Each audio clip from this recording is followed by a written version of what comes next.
बिस्मिल्लाहिर्रहमानिर्रहीम। अस्सलाम वालेकुम व्यूअर्स, कैसे हैं आप? उम्मीद है अल्लाह के फजल से आप सब ठीक होंगे।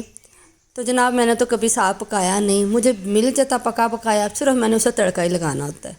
और आप जो देखें, मैंने देसी घी में मिर्चें जो है सब्ज़ मिर्चें उन्हें चॉप करके तो उसको मैंने हल्का सा सोते किया है। फिर साथ ही उसमें मैंने डाल दिया साग। अगर मिर्च नमक कम हो तो इसमें और डाल लूँगी। और फिर उसके साथ ही इधर पकाऊँगी अपने लिए साथ ही रोटी, और साथ ही बन रही है चाय। ये है जी मेरा नाश्ता। आज सेकंड टाइम हमने जाना है टी पार्टी पे, और मैं आपको सारी टी पार्टी दिखाऊंगी कि हमारी आज की टी पार्टी कैसी रही। पार्टी पे जाने के लिए मैंने इस सूट की तैयारी की, इसे प्रेस करके मैंने बेड पे रखा है। और ये जो शर्ट थी मैंने फोटो से ख़रीदी थी, और ये देख लें इसकी सारी, ये बहुत ही प्यारी भी बड़ी प्यारी लगती है। इसके साथ ही मैंने मैचिंग ट्राउज़र जो है वो मैंने खुद स्टिच किया है। ये जो टी पार्टी है हमारी, जो गेट टुगेदर हो रहा है, ये कुरान खानी के लिए हो रहा है। ज़रूरी नहीं कि हम लेडीज़ गपशप के लिए जाएं। आप जो घर है एक दो घर छोड़ के, तो जो घर था जहाँ मैंने जाना था वॉकिंग डिस्टेंस पे था, लेकिन फिर भी फैमिली ने कहा नहीं, हम आपको खुद छोड़ के आएंगे। आप ये देखें घर के हम एंटर हो रहे हैं, और जो घर की मेन एंट्रेंस है मुझे इस कदर जो प्यारी लगती है, ये आपको मैं दिखाने लगी हूँ।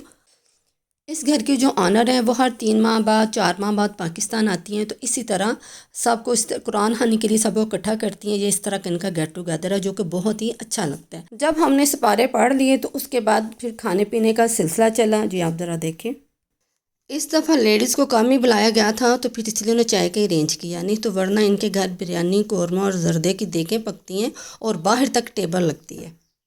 कुछ चीज़ें उन्होंने घर पर तैयार की हैं और कुछ उन्होंने बाज़ार से मंगवाई हैं। और इस टेबल पर जब हम लोग बैठे तो सास बहू की बातें शुरू हुई। रिश्ते सारे बहुत प्यारे होते हैं, चाहे आपके दोस्त हैं, आपके माँ बाप, बहन भाई। और उसके बाद जब ससुराल में जाते हैं तो हमें सास, देवरानी, जिठानी, नंद की शक्ल में, देवर जेठ की शक्ल, बड़े भाई छोटे भाई का हमें रिश्ता मिलता है, लेकिन हम लोग इसको समझते नहीं। अपनी बेटी ससुराल भेजते हैं तो उसकी जगह बहू की शक्ल में हमें बेटी मिल जाती है। माँ को छोड़ के ससुराल आते हैं तो सास की शक्ल में हमें माँ मिल जाती है। बहन को छोड़ के आते हैं तो नंद और देवरानी जिठानी की शक्ल में हमें बहन मिल जाती है। लेकिन ये सारी बातें सोचने समझने की हैं और एहसास करने की हैं। लेकिन हम लोगों ने इन रिश्तों को भूत बंगला बना दिया है कि ये शायद ये रिश्ते जो हैं जो चुड़ैलों और भूतों की फैमिली में से हैं। बात सिर्फ एहसास की है और मोहब्बत की है। माँ बाप के घर रहते हुए फिर हमारे बहन भाइयों के साथ हम रहते हैं। फिर उसके बाद जो जो टाइम आगे गुजरता जाता है हमारे साथ और रिश्ते भी जुड़ते जाते हैं, और उन रिश्तों में से सबसे प्यारा रिश्ता दोस्ती का भी है, और आपके अच्छे और प्यारे हमसाए भी।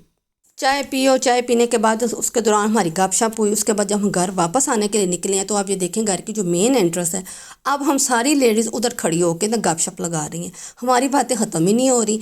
तो यहाँ भी तकरीबन 15 से 20 मिनट लगे हैं, इधर खड़े होकर बातें की हैं। इधर से खिसकते थोड़ा सा मेन गेट पर गए हैं अल्लाह हाफ़िज़ कहते हुए, फिर उधर भी हमारे 15 से 20 मिनट लग गए हैं बातें करते हुए।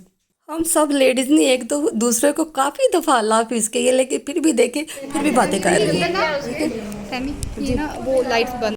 मुझे कमेंट सेक्शन में ज़रूर बताइएगा कि आपके साथ भी ऐसे होता है, आप भी ऐसे करते हैं। अल्लाह हाफ़िज़ कहते कहते हमें आधा घंटा लग ही जाता है घर से निकलते हुए भी।